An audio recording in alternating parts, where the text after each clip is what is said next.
me a ghost story that sounds completely unbelievable but is entirely true. I had the same dream at least once a week for 4 years. To understand the dream, you have to understand the layout of the house and a little bit of what I was going through at the time. Before we moved into this house, I had been living with my grandparents for the last year because my mom had been deployed to Iraq. I have always been bounced back and forth between my grandparents and my mom. My grandparents begged my mom for a long time, like, just let her live with us, because my mom was a single mom.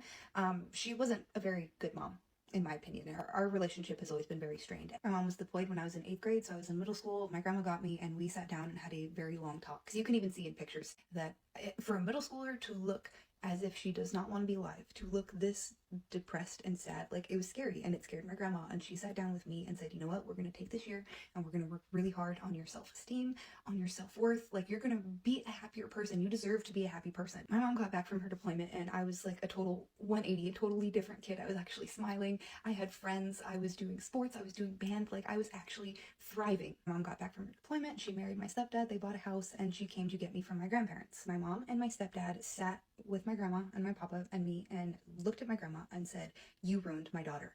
And then my mom looked at me and said, I can't wait until you turn 18 so I can kick you out of the house and move on with my real family. My grandma begged my mom, why don't you just let Jessica live with us? You obviously don't want her. You never have. Let her live with us. Wasn't gonna happen. Don't know why. Anyways, I end up moving in with my mom and my stepdad at this new house. It's a 2-story house. Mine and my stepsister's rooms are in the bottom part, which there's my room, her room, and then a living room and a bathroom. I think it's important that you know where the rooms are. So my room, the closet, was right underneath the stairs, so I could hear anybody walking up and down the stairs. My stepsister's room faced out towards the living room and the side of the bathroom. My reoccurring dream I did not tell anyone about. One, because the household that I was living in, I knew I was not really wanted. I was just kind of there. And it wasn't really a nightmare. It didn't really scare me. It was honestly kind of comforting, but it wasn't really like that eventful to where I felt the need to share this dream with anyone else. What would happen in my dream is a very tall, skinny, sickly looking man would come from upstairs down to the downstairs area. Like I said, my room, the closet was right underneath the stairs, so I could hear people going up and down. And in my dream, it was like clockwork. Like, I'd hear the footsteps and I knew, like, oh, he's coming downstairs. So I would come and stand in the doorway of my room and watch this man walk downstairs over to the bathroom.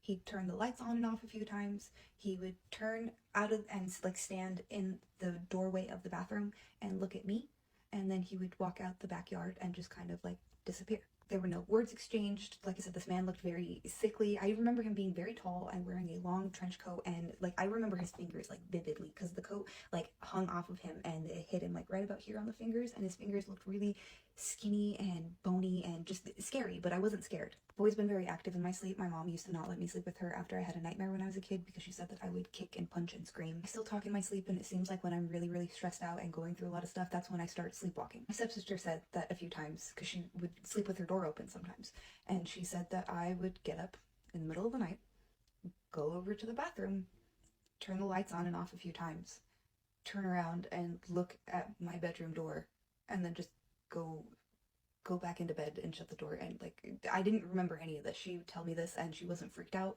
but she was just like, that's kind of weird. Like, why do you sleepwalk and like play with light switches? I found it weird, but I didn't really think too much about it. I just chalked it up to coincidence, especially because like when I would live with my grandparents, they were very conservative Christian people, so we didn't really, the paranormal was not something that was discussed or given really any energy to. It wasn't until two of my friends, two people separate from each other. I was friends with one girl when I was a sophomore in high school and she was a senior, and the other girl I was friends with when I was a senior and she was a sophomore. These two girls never met each other, but they described my dream to me in its entirety. Both of them had told me that they were like sensitive to spiritual things. They didn't really talk about it a whole lot though. Like, they never like owned like Ouija boards or like tried to communicate with spirits. They just said like, yeah, I've seen some stuff, and just kind of left it at that. But both of them had spent the night at my house, and both of them described the exact route that the man walked through in the basement. Both of them said that they weren't threatened or scared either. They were a little like creeped out, but they weren't threatened. And one of them, the first girl that saw it, she said, I think he's here to watch after you.